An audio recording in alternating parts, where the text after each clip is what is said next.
빨리 와. ăn cơm. ăn cơm. đi ăn đi cơm. ăn cơm. 들어가. 네, 한 잔. 아 집중해. 1, 2, 3, 요. 1, 2, 3, 6. 그리고 이제 먹고 터는 거 아니야 이렇게? 잘 드신다.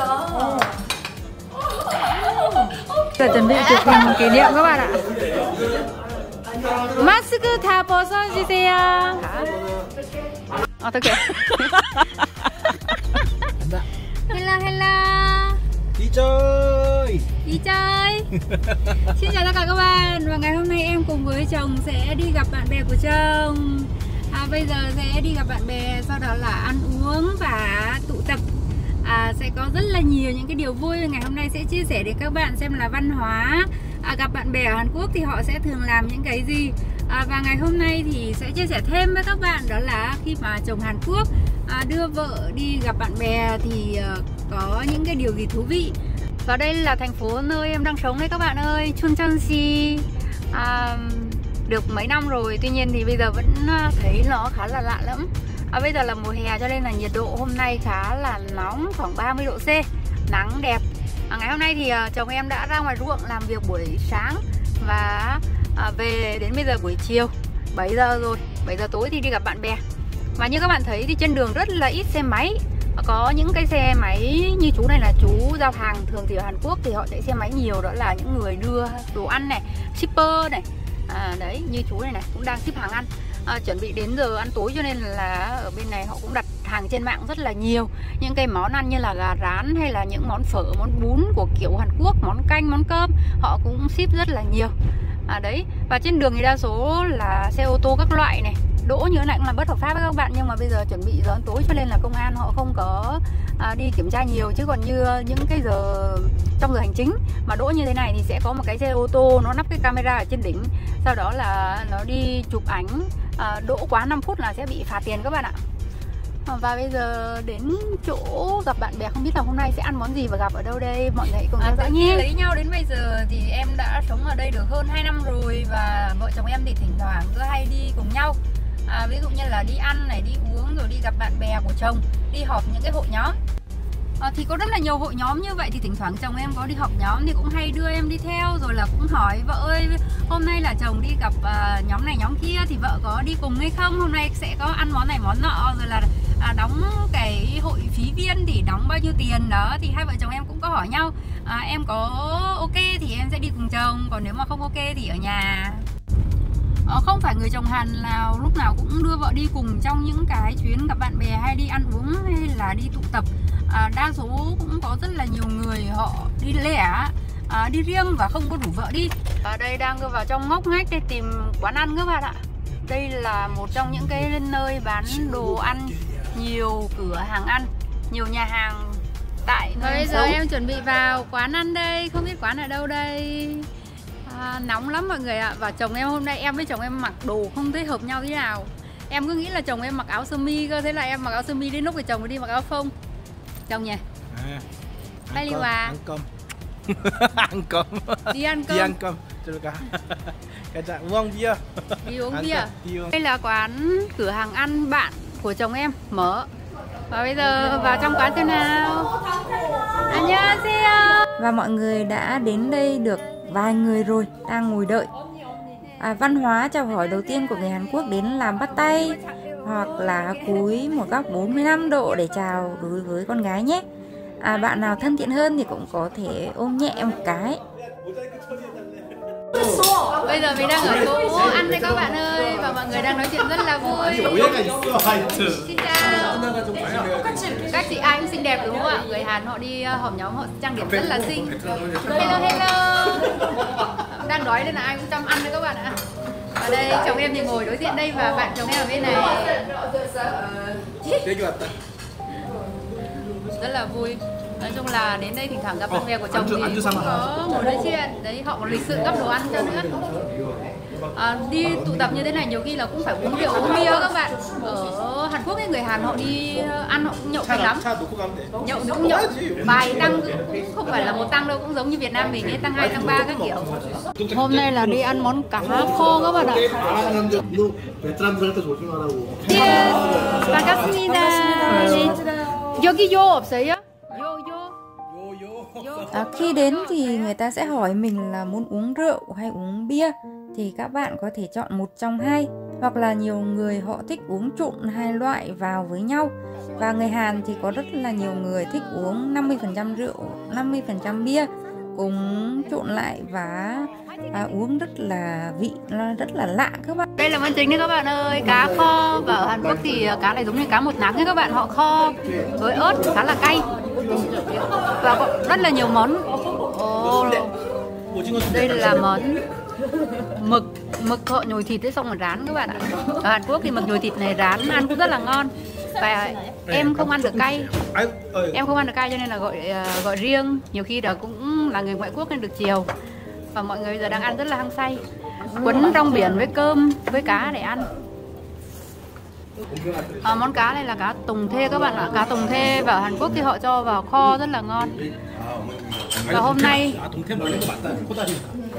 mọi người đến rất là đông. Và anh áo trắng anh ấy cũng đang bảo là giới thiệu mấy cô gái Việt Nam xinh xinh cho anh ấy làm quen đấy các bạn.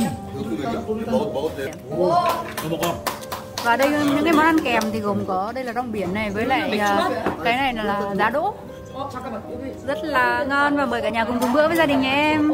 Quốc thì khi mà rót rượu thì sẽ cầm một tay, còn một người rót thì cũng cầm một tay. Nhiều khi nếu mà ít tuổi hơn thì sẽ phải cầm hai tay để cầm cốc đón rượu các bạn ạ. Và chị ấy bảo rót rượu cho em nè, rót rượu cho em uống chén nhỏ tôi uống cho nó đỡ say. Bây giờ do mọi người ai cũng có gia đình riêng cho nên là có người đến sớm, có người cũng đến muộn một chút. Và ai đến sớm thì có thể gọi đồ ăn và ăn trước. Những người đến muộn hơn thì sẽ gọi bàn ăn sau và gọi riêng ra. Dù vậy thì mọi người cũng rất là vui và ăn uống rất là nhiệt tình mọi người ơi. Và bây giờ em sẽ giới thiệu đến mọi người cái phong cách trộn rượu và bia của Hàn Quốc. Ở Hàn Quốc thì người ta rất là thích uống trộn 50% rượu, 50% bia, hoặc là tỷ lệ khác nhau tùy vào sở thích của mỗi người. Và đối với Việt Nam mình thì trộn rượu và bia uống thì rất là phê và say rất là lâu đúng không ạ? Nhưng ở bên này thì họ rất là thích uống như thế. Em cũng không biết tại sao, có lẽ là cái văn hóa như vậy, uống mát hơn chăng? Em thì uống mỗi bia thôi. Và bây giờ cạn ly thôi mọi người ơi. Yo. Mọi người sau khi uống chào hỏi màn dạo đầu xong thì bắt đầu đến màn ăn uống và nói chuyện, họp lớp mà các bạn, cho nên là nói chuyện rất là xôm. Và ở Hàn Quốc thì họp lớp như thế này đấy các bạn ơi. Bạn bè gặp nhau nói chuyện rất là vui và mọi người ai cũng vui vẻ. Lâu lắm rồi mới được gặp nhau nên là có rất là nhiều điều để nói. Hi.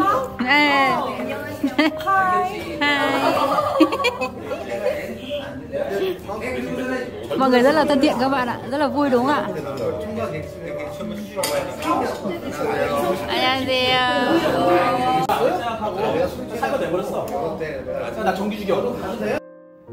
Chồng em mới uống được một cốc rượu, 2 cốc bia mà mặt thì đỏ tía tai lên. Bắt đầu rượu vào thì lời ra các bạn ạ, nói rất là nhiều. Và trong lúc uống rượu thì mọi người không ngồi yên đâu. Em đang ăn mà quay sang không thấy chồng đâu, phải ra ngoài tìm chồng thôi các bạn ạ. Tự dưng mất tích, không biết là đi đâu rồi. Chồng ơi, hóa ra là đang đứng ở đây, đang hút thuốc các bạn ạ. Đấy, ui giời ơi, gặp bạn gặp bè mất nét hết cả ra. Hút thuốc này, rượu bia các kiểu, che chứ. Bụng thì to, xong rồi hói, xong rồi. Hút phát nào thì khói nó bốc nghi ngút phát đấy. Ui giời ơi, chúc nó về nó đau lắm.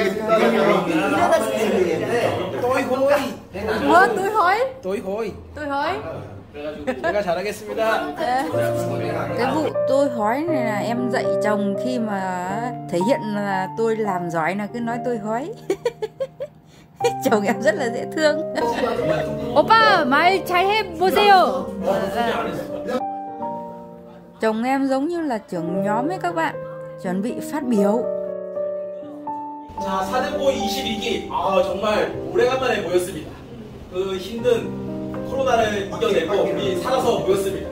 정말 우리 동기 여러분 사랑합니다. 네, 앞으로 더 열심히 살아갑시다. 네, 사랑합니다. 미하야.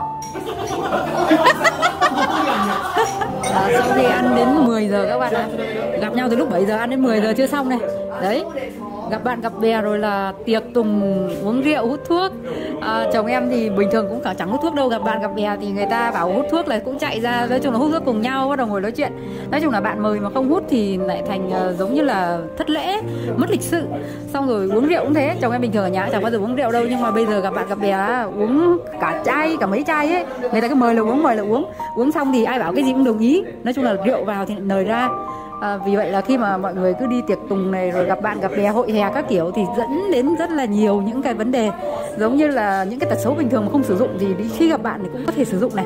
Xong rồi uống thêm rượu, hút thêm thuốc, xong rồi lại còn chia tiền vào những cái giống như là có những cái dịch vụ gì cần sử dụng đến tiền là xóa hết, chẳng bao giờ thấy tiếc đâu. Bây giờ chồng em còn bảo chi cái gì 1.200.000 won cho cái đi dịch vụ đi chơi cái gì của nhóm ấy.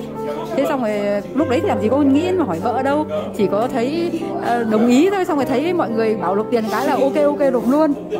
Và đây là một quán ăn nhà hàng bình thường ở Hàn Quốc do bạn chồng em mở.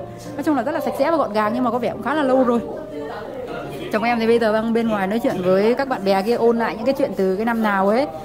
Khoảng 1 năm mới gặp nhau có 1-2 lần thì cũng có rất là nhiều chuyện để buôn các bạn ạ. Bạn bè cùng lớp mà, đây gọi là học lớp từ cái hồi cấp 2 gì đó, nên là rất là vui. Ra thì hút thuốc xong rồi uống rượu xong rồi nói chuyện. Bây giờ thấy chồng em hạnh phúc lắm. Tí nữa về thì đấy hôm nay không biết là quyết định cái gì ấy, thấy ai cũng vui vẻ tưng bừng. Hút thuốc xong thì trông nó về bắt đầu mới ho mới đau họng, xong bắt đầu mới khóc chứ các bạn ạ. Bây giờ thì hăng lắm. Bây giờ thì hút thuốc với uống rượu thì phê luôn. Chốc nó về nhà bắt đầu hết đi tiêu chảy rồi đi ngoài, xong rồi ho lăn lộn bên này bên kia. Đúng là chịu. Nhiều khi thấy đàn ông rất là buồn cười đúng không các bạn? Sau một hồi uống rồi nói chuyện rất là nhiều. Bây giờ vẫn chưa xong các bạn ạ. Và rất là lâu, có nghĩa là từ 7 giờ đến bây giờ 10 giờ 3-4 tiếng rồi vẫn thấy nói chuyện rất là hăng say. Và em là người ngoại quốc cho nên là bây giờ nói chuyện thì cũng chỉ chào hỏi được vài câu, xong rồi ngồi cũng tâm sự về chuyện cuộc sống một chút, xong rồi cũng chẳng có chuyện gì để nói. Vậy là nhiều khi bây giờ mình cứ ngồi một chỗ xong cầm cái điện thoại cũng chán. Nhiều lúc là nhiều bạn lấy chồng Hàn Quốc ấy cũng không muốn đi cùng chồng gặp bạn bè của chồng, tại vì nói một lúc thì cũng hết chuyện, xong rồi bạn bè với chồng ngồi buôn dưa với nhau thì mình ngồi một chỗ nhiều khi cũng thấy buồn. Thế xong rồi người ta buôn rất là nhiều chuyện từ xa xưa, từ cái lúc nào đó thì mình cũng chả có cái chuyện gì để buôn với người ta, thì cũng ngồi giống như là ngồi nghe nói chuyện thôi. Nói chung là nhiều khi thấy mình cũng lạc lõng. Mình nghĩ đấy cũng là một lý do mà nhiều khi có bạn cũng không thích đi cùng với chồng vào những cái hội hè như thế này, đúng không ạ? Và em bây giờ em cũng ngồi một mình thôi, chán quá ra đây buôn với mọi người đấy ạ. Và bây giờ cũng muốn về nhà rồi, 10 giờ rồi, muộn rồi mà chả thấy ai ý kiến đòi về nhà gì cả. Ai cũng đang rất là tưng bừng uống rồi nói chuyện có vẻ rất là vui vẻ. Đây là ông chủ quán đây, ông chủ quán là bạn cùng lớp cùng với nhóm ở đây, nhưng mà ông chủ quán thì không uống được rượu do còn phải vận hành, còn phải tiếp khách ở quán nữa. Tuy nhiên thì quán bây giờ cũng không có người ngoài. Là bạn cùng lớp cho nên là bây giờ nếu mà bảo khách về thì cũng không đành, mà bây giờ muộn rồi các bạn ạ. 10 giờ lẽ ra là bây giờ đến giờ đóng cửa ở Hàn Quốc rồi, người ta cũng có giờ kinh doanh thôi, mà ở đây thì mọi người cũng chưa có ý định về thì phải, vẫn còn đang rất là say sưa. Và bây giờ chuẩn bị bế mạc đấy các bạn ạ. Chị giống như là thủ quỹ và đang gửi lời cảm ơn tới tất cả mọi người đã họp mặt ngày hôm nay, và hy vọng sau này mọi người có thể tiếp tục gặp những cái buổi như thế này rất là vui vẻ, và mọi người có thể tham gia rất là nhiệt tình và đều đặn thì rất là tuyệt vời. 지금처럼 돈독하게 건강하고 재밌게 네. 잘 지냈으면 좋겠습니다. 앞으로 좀 모임에 잘 참석해주셔서 감사드릴게요, 미니. 네, 감사합니다. 감사합니다. 네. Sau khi tuyên bố bế mạc buổi gặp mặt thì bắt đầu thu quỹ. Mỗi người đóng 30.000 won. Mỗi lần đi ăn uống như thế này thì mọi người sẽ cùng nhau đóng tiền và trả cho bữa ăn. Giờ đến đoạn thanh toán các bạn ạ. Chồng em lại là người thanh toán không biết đâu. Để xem hôm nay bữa ăn hết bao tiền. 267.000 won. Mà tổng ở đây là có 290.000 won thì phải. Tổng hội mọi người đóng tiền lại chắc là đủ tiền trả các bạn ạ, không phải bù thêm. 271.000 won sau khi tính lại. Giờ chuẩn bị chụp hình kỷ niệm các bạn ạ. 마스크 다 벗어주세요. 하나, 둘, 셋, 화이팅! 화이트! Chụp sau cái ảnh mà có vẻ ai cũng thấy mệt mỏi các bạn ạ. Và bây giờ mọi người đang xem cái video em khóc ấy các bạn. Đấy, và mọi người ai cũng nói chồng em làm sao mà làm về muộn thế để cho vợ đói các kiểu. Và đây bây giờ chuẩn bị đi về thôi. Nè Viettel chị rất là xinh gái. Giờ mọi người lại chuẩn bị đi karaoke các bạn ạ. Còn em với chồng em thì chắc đi về thôi, tại mệt quá, chồng em say rồi. Uống một tí là say, mặt đỏ bừng tía tai, tí về nhà thì chỉ có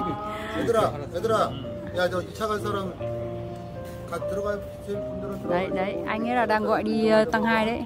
Đi tăng 2 ai muốn đi thì đi. Ai thích đi thì đi hát hò này, rồi uống rượu, nhầm lại uống bia tiếp. Rồi đi ca hát, nói chung là cũng giống như văn hóa nhậu ở Việt Nam mình. Anh này là máu nhất, tại vì anh rất là thích đi. Và bây giờ vợ chồng em đang chuẩn bị về nhà đây. Và đây gọi người đến lái xe thuê về các bạn ạ. Đây là một trong những cái dịch vụ rất là phổ biến tại Hàn Quốc.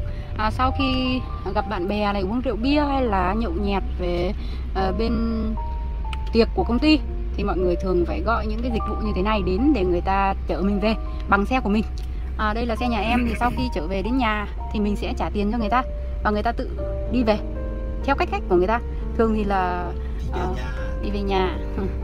Chồng em thì hôm nay sẽ ngồi ghế phụ do uống quá là nhiều, không thể lái được xe. Dù có uống một chén thôi cũng không được lái xe các bạn ạ. Lái xe mà bị bắt thì phạt rất là nặng. Vì vậy ở bên Hàn Quốc nếu mà mình mà định lái xe ấy thì không phép được uống một giọt rượu bia nào. Bây giờ đã về đến bãi đỗ xe rồi đây. Người ta sẽ đỗ xe vào cho mình và đến khi tắt máy giao chìa khóa cho mình là xong.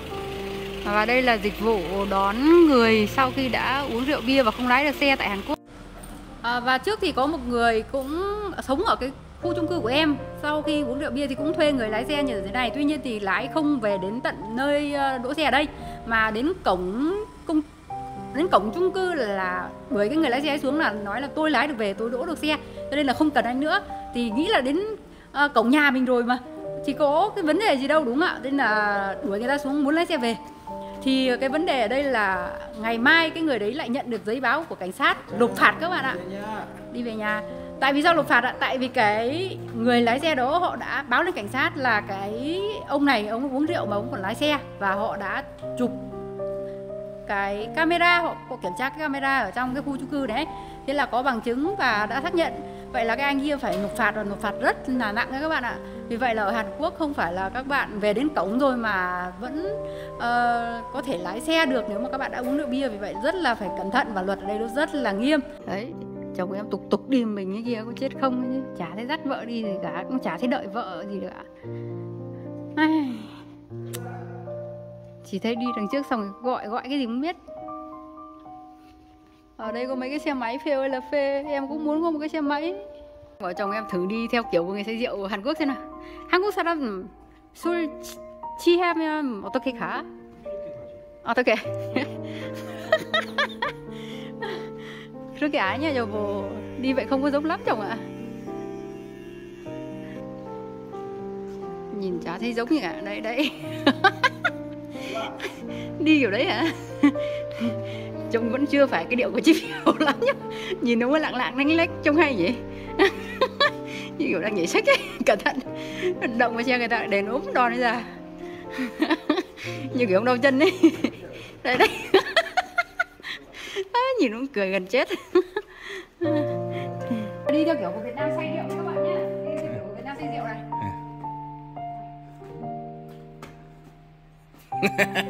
그러게 가.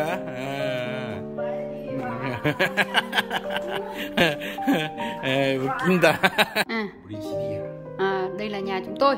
Đi nào, về nhà. Đi về nhà. Và bên Hàn Quốc thì mở cửa. Có cái thẻ các bạn dán vào cái là nó mở. Có cái dịch vụ mà mua 1.000 won một tháng, nó có cái thẻ mà đi tự động ấy các bạn. Nó có cái thẻ mở tự động ấy mà các bạn chỉ cần để cái thẻ ấy ở người thôi. không cần phải dơ lên như thế đâu mà nó cũng tự động nó mở ra. Còn chồng em thì tiếc tiền nên là không mua cái dịch vụ đấy, cho nên là phải có cái thẻ khóa này, phải dơ lên, chứ còn bình thường như người ta đi cách đấy khoảng 5, 7, 10 mét là nó đã mở tự động ra rồi.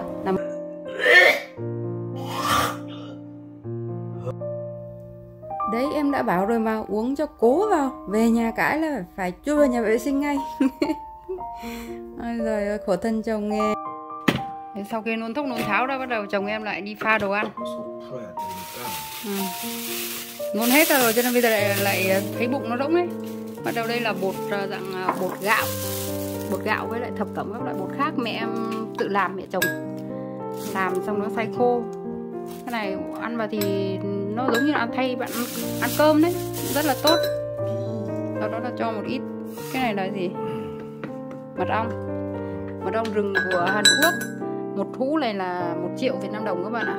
1 lít mật ong chuẩn đấy.